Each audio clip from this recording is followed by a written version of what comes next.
বিসমিল্লাহির রহমানির রহিম। আসসালামু আলাইকুম রাহমাতুল্লাহ। প্রিয় শিক্ষার্থী বন্ধুরা, আশা করি তোমরা নিশ্চয়ই ভালো আছো। আজকে আমরা তোমাদের ইংলিশ গ্রামারের সেকেন্ড টপিকস নিয়ে আলোচনা করব ইনশাআল্লাহ। আমাদের প্রথম টপিক ছিল আর্টিকেল। আজকের টপিক হচ্ছে প্রিপোজিশন। আমরা দেখি একটি গল্পের মাধ্যমে কিভাবে তোমাদের প্রিপোজিশনগুলো আয়ত্ত করতে পারি। খুবই গুরুত্বপূর্ণ একটা টপিকস। এই টপিকসে যারা মাস্টারি অর্জন করতে পারে তাদের ইংরেজির শেখার জার্নিটা আমি মনে করি অনেক দূর এগিয়ে যায়। তো এই জন্য একটু ধৈর্য সহকারে ভিডিওটি দেখবে, গল্পটা শুনবে এবং এটি বারবার দেখবে, মুখস্থ করবে, তাতে ইনশাল্লাহ হয়ে যাবে। বেশি লাগবে না, কয়েক মিনিটের মধ্যে আমরা গল্পটা শেষ করে ফেলবো ইনশাল্লাহ। এখানে দেখা যাচ্ছে প্রিপোজিশন, অভিশপ্ত সেই মধ্যরাত, দ্য কার্সড মিডনাইট। এই গল্পে আমরা প্রিপোজিশন শিখবো। গল্পটা হচ্ছে, আমরা স্টার্ট করি। রাত তখন 12টা। আমি ইন একটি নির্জন বনে আটকে পড়েছি, অর্থাৎ মানে বনে। চারপাশ ছিল কুয়াশায় ঢাকা। আমি তাই ম্যাপের সম্বন্ধে বা অ্যাবাউট যা জানতাম সব ভুলে গেলাম। হঠাৎ বনের ইনসাইডে বা ভেতর থেকে একটা কান্নার শব্দ এলো। আমি বইয়ের রাস্তার এলঙ্গ বরাবর দৌড়াতে লাগলাম। আমি একটা পুরনো কবরের কাছে বা নেয়ারে গিয়ে দাঁড়ালাম। দেখলাম কবরের মাটির নিচে বা বেলো থেকে কেউ একজন বের হওয়ার চেষ্টা করছে। আমি চুপের পেছনে বা বেহাইন্ডে লুকিয়ে পড়লাম। সেই অদ্ভুত ছায়াটি কবরের আউট অফ বা বাইরে বেরিয়ে এলো এবং আমার টুয়ার্ডস বা দিকে তাকাতে লাগলো। তার শরীর ফ্রম মাথা টু পা পর্যন্ত রক্তে মাখা ছিল। ভয়ে আমি একটা গাছের আন্ডারে বা নিচে বসে পড়লাম। গাছটির ডালপালা আমার মাথার উপরে বা এভাবে অক্টোপাসের মতো নড়ছিল। সে ছায়াটি যখন আমার বিসাইড বা পাশে এসে দাঁড়ালো, আমি একটা দেয়ালের এগেইনস্টে বা ঘেঁষে গিয়ে শক্ত হয়ে দাঁড়িয়ে থাকলাম। সে আমাকে ছুঁতে পারলো না, কারণ আমি দেয়ালের অ্যাক্রস বা উপারে একটা মন্দিরের সীমানায় ছিলাম বা মসজিদের সীমানায় ছিলাম, যে কোনো একটা বলতে পারি। হঠাৎ মেঘের এমং বা মাঝখানে থেকে বিদ্যুৎ চমকালো। আমি দেখলাম শয়তানটা গর্তের ইন্টু বা ভেতরে ঢুকে যাচ্ছে। আমি সিন্স বা থেকে তখন থেকে এক মুহূর্ত থামিনি, অর্থাৎ এখান থেকে এটা এই সিন্স। আমি তখন থেকে এক মুহূর্ত থামিনি। দৌড়াতে দৌড়াতে পাহাড়ের পা উপরে উঠে গেলাম এবং আবার দ্রুত ডাউন বা নিচে নামলাম। আমি পাহাড়ের বিটুইন বা দুটি পাহাড়ের মাঝখানে সরু পথে একটি ব্রিজের ওভার বা উপর দিয়ে পার হলাম।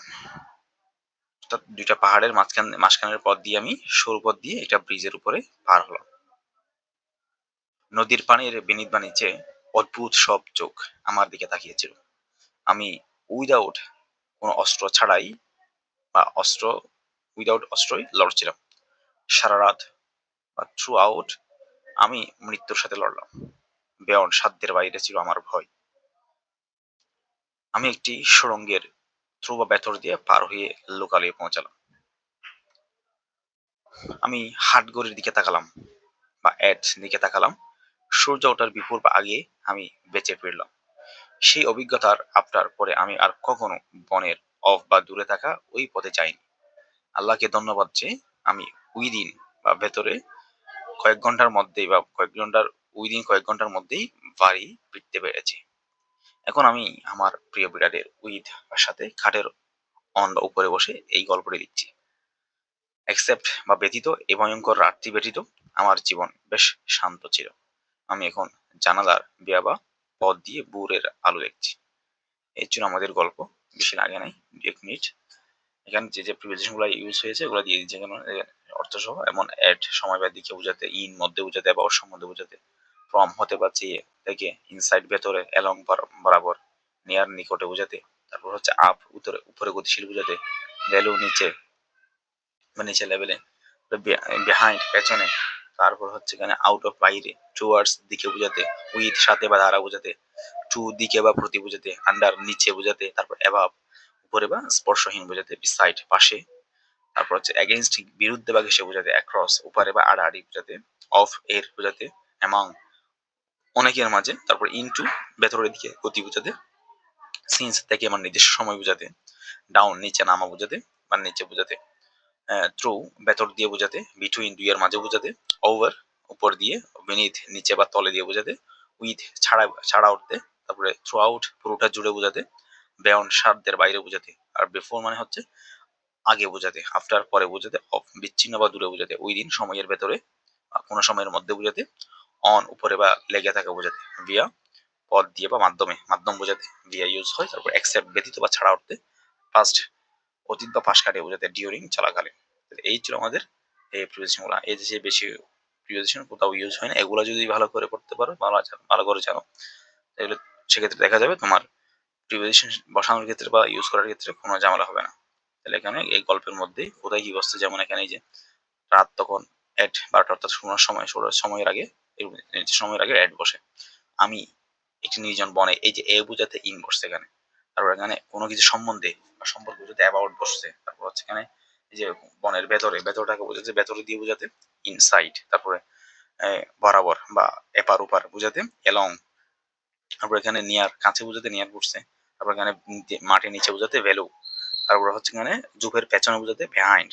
তারপর এখানে দেখা যাচ্ছে বাইরে, খবরের বাইরে বোঝাতে আউট অফ। তারপর হচ্ছে কোনো কিছুর দিকে অনির্দিষ্ট দিকে বোঝাতে টুয়ার্ডস। অনির্দিষ্ট দিকে বোঝাতে কি টুয়ার্ডস। তারপর হচ্ছে তার শরীর থেকে, এই যে থেকে বোঝাতে ফ্রম, আর টু থেকে টু, পা এই মাথা থেকে পা পর্যন্ত, যে পর্যন্ত বোঝাতে বা কোনো কিছু নির্দিষ্ট দিক বোঝাতে টু বসে। তারপর হচ্ছে নিচে বোঝাতে আন্ডার। তারপরে অ্যাবাব উপরে বোঝাতে অ্যাবাব। তারপরে পাশে বোঝাতে বিসাইড বসছে এখানে, এই যে দেয়ালের এগেইনস্টে, দেয়ালের বিরুদ্ধে বা ঘেঁষে বোঝাতে এগেইনস্ট বসছে। তারপর হচ্ছে এখানে উপারে বোঝাতে, দেয়ালের উপারে বোঝাতে অ্যাক্রস। তারপর হচ্ছে মেঘের মাঝখানে, হঠাৎ মেঘের মাঝখানে বোঝাতে, কোনো কিছুর মাঝখানে বোঝাতে অ্যামাং। তারপরে গর্তের ভেতরে বোঝাতে ইনটু, ভেতরে বোঝাতে ইনটু, ভিতর অবস্থান বোঝাতে ইনটু। আর থেকে থেকে বোঝাতে সিন্স। তারপর হচ্ছে উপরে, পাহাড়ের উপরে, উপরে ওঠা বোঝাতে আপ। আর নিচে নামা বোঝাতে ডাউন বসে। তারপর হচ্ছে কোনো দুই দুই বস্তুর মাঝখানে যদি পার্থক্য বোঝায়, যে কোনো দুই এর মাঝখানে পার্থক্য বোঝালে সেক্ষেত্রে বিটুইন বসে। তারপর হচ্ছে উপর দিয়ে বোঝাতে ওভার বসালাম। তারপর নিচে বোঝাতে বিনিথ। তারপরে কোনো কিছু ছাড়া দিতে বোঝাতে উইদাউট। তারপর হচ্ছে পুরোটা জুড়ে, পুরোটা জুড়ে বোঝাতে থ্রু আউট। তারপর হচ্ছে সাধ্যের বাইরে বোঝাতে বেয়ন্ড। তারপর হচ্ছে থ্রু, ভেতর দিয়ে, ভেতর দিয়ে গতিশীল বোঝাতে থ্রু। তারপর হচ্ছে কোনো কিছুর দিকে, নির্দিষ্ট দিকে হলে এট। তারপর হচ্ছে কোনো কিছুর আগে বোঝাতে বিফোর। কোনো কিছুর পরে বোঝাতে এখানে অভিজ্ঞতার পরে আফটার। তারপরে দূরে বোঝাতে অফ, মনের থেকে দূরে। তারপর যে উইদিন, কোনো কিছু কোনো সময়ের মধ্যে কোনো কাজ করা বোঝাতে উইদিন ব্যবহৃত হয়। তারপর হচ্ছে এখানে কোনো কিছুর সাথে বোঝাতে উইথ। তারপর হচ্ছে কোনো কিছুর উপরে বোঝাতে অন। তারপরে ব্যতীত বোঝাতে ছাড়া বা ব্যতীত বোঝাতে অ্যাকসেপ্ট বা উইদাউট। তারপর হচ্ছে এখানে কোনো পদ বা মাধ্যম বোঝাতে ভিয়া। তাহলে এগুলো হচ্ছে আমাদের প্রিপোজিশনের মূল আলোচ্য বিষয়। আরো বিস্তারিত আমাদের এই বইয়ের যে টপিকগুলো আছে, টপিক ওয়াইজ এই রুলস এবং প্র্যাকটিস সেখানে আরো পেয়ে যাবে। এটা জাস্ট মনে রাখার জন্য, নিজেদের সব রুলস একেবারে একসাথে একটা গল্পের মাধ্যমে মনে রাখতে হবে, সেই জন্য এই গল্পটা দেয়া। এবং এগুলোর বিস্তারিত বর্ণনাও বিস্তারিত রুলসও দিয়েছি ওই টপিকগুলোতে। তো আশা করি তোমরা বারবার দেখবে ভিডিওটা এবং গল্পটা মুখস্থ করবে এবং সারা জীবন ইনশাআল্লাহ মনে রাখবে। এবং যারা বইটি সংগ্রহ করবে দ্রুত সংগ্রহ করে নাও আমাদের বইটি। এই বইটা নিলে তুমি নিজের মতো করে মজা করে, তুমি যেভাবে চেয়েছিলে, তুমি যেভাবে চাও সেভাবেই ইংলিশে মাস্টারি অর্জন করতে পারবে ইনশাআল্লাহ। সেই পর্যন্ত সুস্থ থাকো, ভালো থাকো। আসসালামু আলাইকুম রহমতুল্লাহ।